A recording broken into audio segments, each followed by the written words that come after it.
নমস্কার বন্ধুরা, আমি সাগরিকা রান্নাঘরে আপনাদের সবাইকে স্বাগতম। আজকে আমি চানা মশলা বানিয়ে দেখাবো।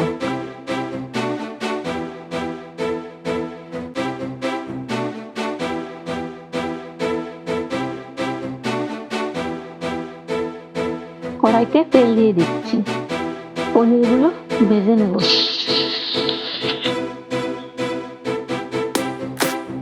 পনিরগুলো অল্প ভাজা করব।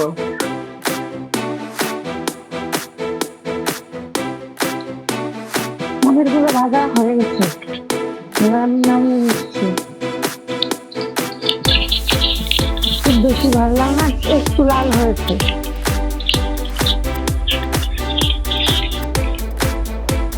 আমি আলু ভেজে নিচ্ছি।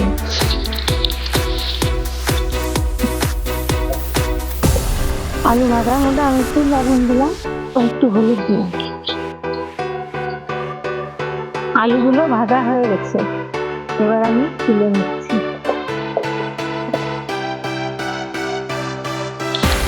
দুটো তেজপাতা দিলাম, দুটো লঙ্কা দিলাম আর জিরে ফোড়নে দিলাম। এগুলোকে একটু ভাজা ভাজা করবো। ফোড়ন হয়ে গেছে, এবার আমি জিরে আর আদা বাটা দিচ্ছি 2 চামচ। আর এর ভিতরে আমি টমেটো দিয়ে দিলাম। টমেটো গরম করার জন্য আমি একটু লবণ দিয়ে দিচ্ছি, যাতে টমেটোটা গলে যায়। এখন আমি 1 চামচ লঙ্কা বাটা দিয়ে দিলাম, হলুদ দিয়ে দিলাম পরিমাণ মতো। এবার আমি ভালো করে কষিয়ে নেব।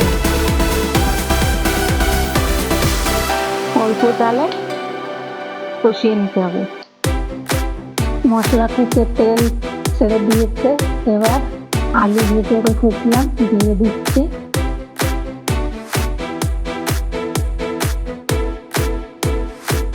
ছোলা সিদ্ধ করে রেখেছিলাম, এবার আমি ছোলাগুলো দিয়ে দেব।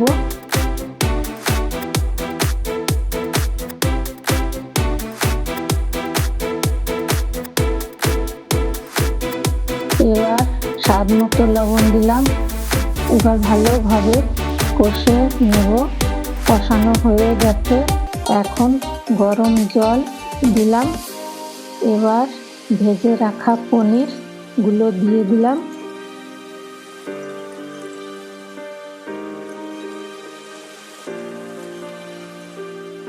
এই যে বন্ধুরা, আমার রান্না হয়ে গেছে।